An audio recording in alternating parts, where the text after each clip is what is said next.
Hello dear students, this is Sapan sir and you are watching me on my YouTube channel.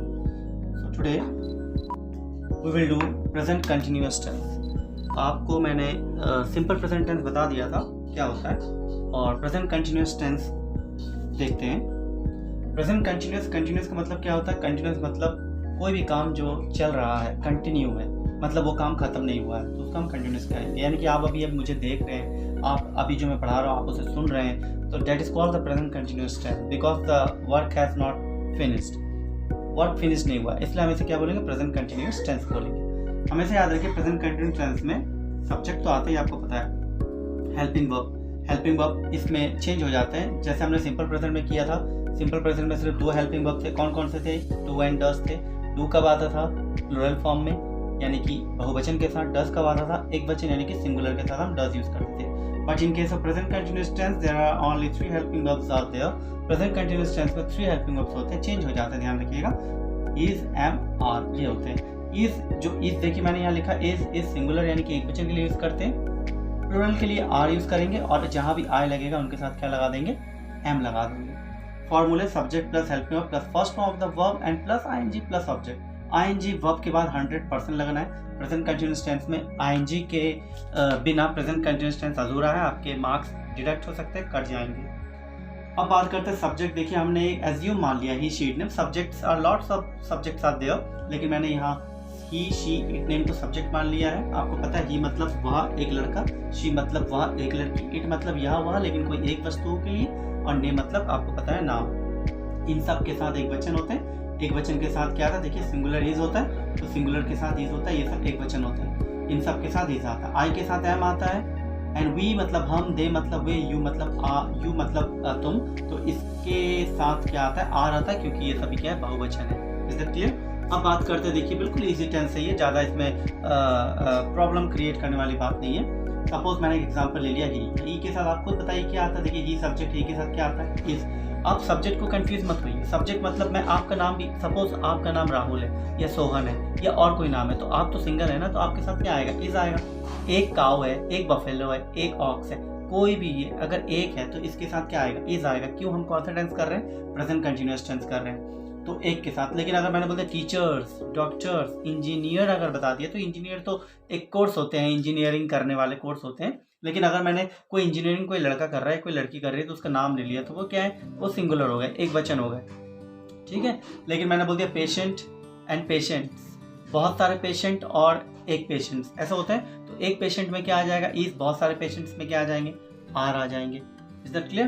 तो अब देखिए ही एक है, is आ गया, तो ही के साथ आपको पता है इज आता है। प्ले, देखिए प्ले प्लस आईएनजी, प्लेइंग हो गया। वर्ब का फर्स्ट फॉर्म, वर्ब क्या होता है? प्ले होता है। आपको पता है वर्ब क्या होता है? प्ले होता है। तो हमने पढ़ा था प्ले, प्लेड, प्लेड होते हैं। तो हमें फर्स्ट फॉर्म चाहिए, तो फर्स्ट फॉर्म चाहिए तो क्या होगा? प्ले के साथ क्या लगा देंगे? आईएनजी, क्योंकि यहाँ आईएनजी लगा, तो he is playing the guitar हो गया, मतलब वो गिटार प्लेइंग कर रहा है। नेक्स्ट क्या हो गया? He is not playing the guitar. Negative में सिर्फ नॉट लगाना है, कुछ नहीं करना है। सब्जेक्ट के बाद क्या लगाना है? हेल्पिंग वर्ब, और हेल्पिंग वर्ब के बाद क्या लगाना है? नॉट लगाना है, याद रखिएगा। अब इंटरोगेटिव मतलब क्या होता है? इंटरोगेटिव मतलब है क्वेश्चन मार्क लगाना। इंटरोगेटिव में हमेशा याद रखिए पहले हेल्प आता है। प्रीवियस क्लास जब कर रहे थे सिंपल प्रेजेंट रहते प्रीवियस क्लास में, उसमें मैंने आपको बताया था इंटरोगेटिव में आपका हेल्पिंग वर्ब पहले आता है। बात अलग है कि उस समय helping verb do and does था, इस समय helping verb is and are है। तो इंटरोगेटिव मतलब क्वेश्चन मार्क आप कर रहे हैं, किसी से क्वेश्चन पूछ रहे हैं, तो is he playing the guitar. And interrogative plus negative same है। इंटरोगेटिव दोनों में ही क्वेश्चन मार्क आएंगे, लेकिन नेगेटिव है तो नॉट लगा देंगे। Is not playing the guitar. Next we will take second example. Here the second example is you are listening music. देखिए लिसन वर्ब होते हैं ना, लिसन वर्ब होते हैं, LISTEN लिसन वर्ब होते हैं, लेकिन साथ में हमने ING लगा दिया क्योंकि वर्ब के फर्स्ट प्लस ING लगा हुआ है। तो you के साथ आर होता है, आपको पता है, ये देखिए यहाँ पे you के साथ आर होता है। तो you are listening music, you are not listening music। उसके बाद क्या है? are you listening music, क्योंकि इंटरोगेटिव में हेल्पिंग वर्ब पहले आते हैं। ये देखिए हेल्पिंग वर्ब आपका आर हो गया, हमने बताया आपको हेल्पिंग वर्ब इज आर होते हैं, तो इंटरोगेटिव में हेल्प में पहले आएगा आर यू लिसनिंग म्यूजिक। और उसके बाद क्या है? इंटरोगेटिव प्लस नेगेटिव में are you not listening music. Okay, next the tense is present perfect. अब हम बात करते हैं प्रेजेंट परफेक्ट टेंस की। तो देखिए प्रेजेंट परफेक्ट टेंस में परफेक्ट का मतलब क्या होता है? परफेक्ट मतलब होता है काम पूरे हो चुके हैं। काम पूरे हो चुके मतलब सपोज मैंने कह दिया, एक एग्जांपल ले रहा हूँ, you are looking so perfect. Perfect का मतलब क्या होता है, आप बहुत परफेक्ट दिख रहे हो। थोड़ा सा एंटरटेन वाले एग्जाम्पल मैं दे रहा हूँ आपको, आप बहुत परफेक्ट दिख रहे हो। अब यानी कि ये कहने का मतलब है कि अगर आप मान लीजिए परफेक्ट हैं तो आपको कुछ ज़्यादा करने की ज़रूरत नहीं है। अगर आप ज़्यादा करने जाओगे तो आप हो सकता है चुड़ैल लगने लगो। हंसी तो आ रहा है लेकिन कोई बात नहीं, आप स्टडी कीजिए, स्टडी पे ध्यान दीजिए। तो हमने क्या कहा, परफेक्ट मतलब काम पूरा हो चुका है, आप परफेक्ट हो, ज़्यादा ओवर करने की ज़रूरत नहीं है, वरना आप क्या लगोगे, चुड़ैल लगोगे या और कुछ लगोगे। चलिए देखते हैं। सपोज मैंने एक एग्जांपल लिया, I have completed my work, मैंने अपना काम कर चुका हूँ। अब हो चुका है काम, तो इसमें हमेशा याद रखिएगा वर्ब के थर्ड फॉर्म आते हैं। In case of present perfect tense, third form of the verb we should use. अब देखिए, subject plus helping verb plus third form of the verb and then object. Helping verb इसमें has and have होते हैं, याद रखिएगा। कभी भी कोई काम अगर पूरा हो जाता है तो उसके लिए हम हैज और हैव ही यूज करते हैं। तो अब देखिए यहाँ पर subject plus helping verb plus third form of the verb and then object. Object तो लास्ट में होता है, आपको पता ही होना चाहिए।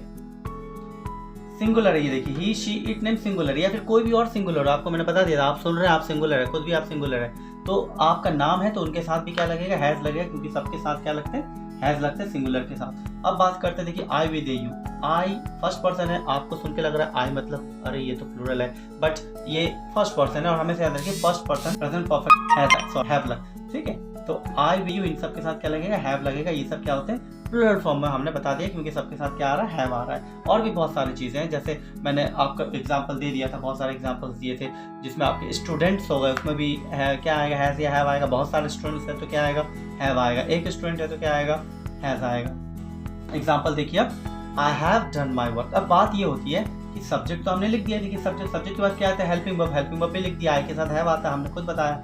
थर्ड फॉर्म आते हैं। अब डन तो फर्स्ट फॉर्म नहीं हो सकता, हमें थर्ड फॉर्म चाहिए। आपको पता है, देखिए डू डिड डन लिखा है, डू डिड डन लिखा है, तो यहाँ पर देखिए डू, जो डू है यहाँ पर आपको देख पा रहे होंगे, डू फर्स्ट फॉर्म है, सेकंड फॉर्म क्या है, डिड, और थर्ड फॉर्म क्या है, डन।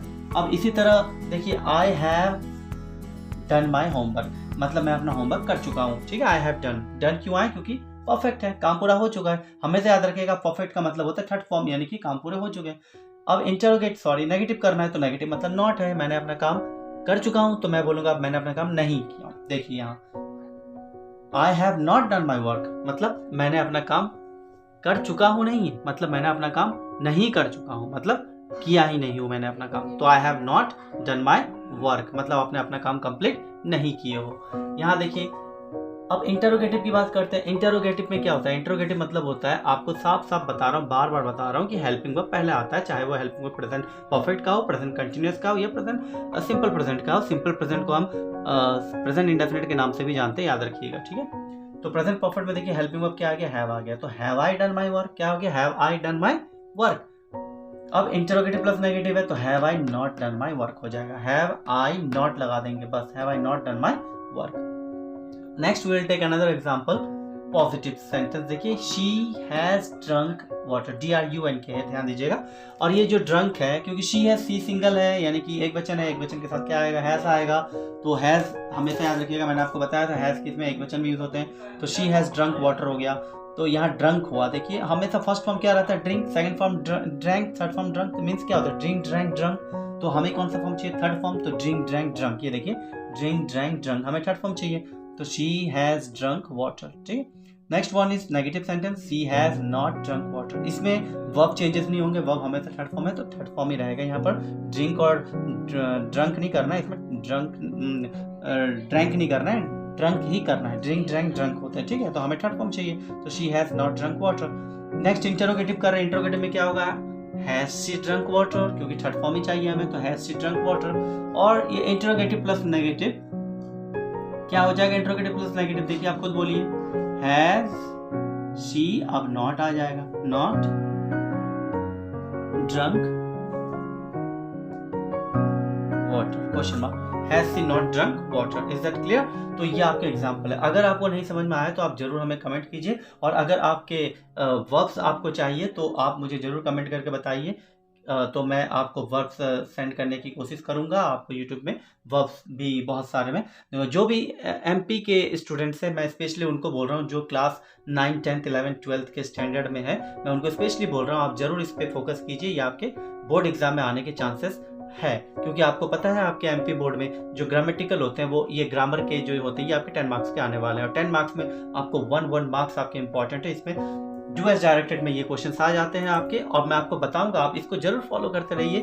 और देखिए आपको मैं, क्योंकि एज अ टीचर, मैं खुद एक टीचर हूँ, और एज अ टीचर मैं आपको बताना चाहता हूँ कि ये सभी आप अभी से करेंगे तो आपको ज़्यादा स्टडी पे फोकस करने की ज़रूरत पड़ेगी। और देखिए आपके बोर्ड अभी फैब में ही बताया जा रहा है कि फैब में चांसेस है, टाइम टेबल भी आ चुके हैं आपके, तो आप मुझे ज़रूर कमेंट कीजिए। मैं ऐसे ही बहुत सारे क्वेश्चंस लेके आऊँगा जो आपके बोर्ड के एग्ज़ाम में जो आते हैं क्वेश्चंस, उसको भी मैं सॉल्व करवाऊँगा। लेकिन आप ज़रूर इसे फॉलो कीजिए और हमें कमेंट कीजिए ज़रूर। जो भी क्वेश्चंस नहीं आता आप उसे कमेंट कीजिए और मैं उसके आंसर देने की कोशिश करूँगा ज़रूर। और आप इसको ज़रूर फॉलो करते हुए इसको आप अपने कॉपी में नोट्स के तौर पर इसको लिखते रहिए कॉपी में।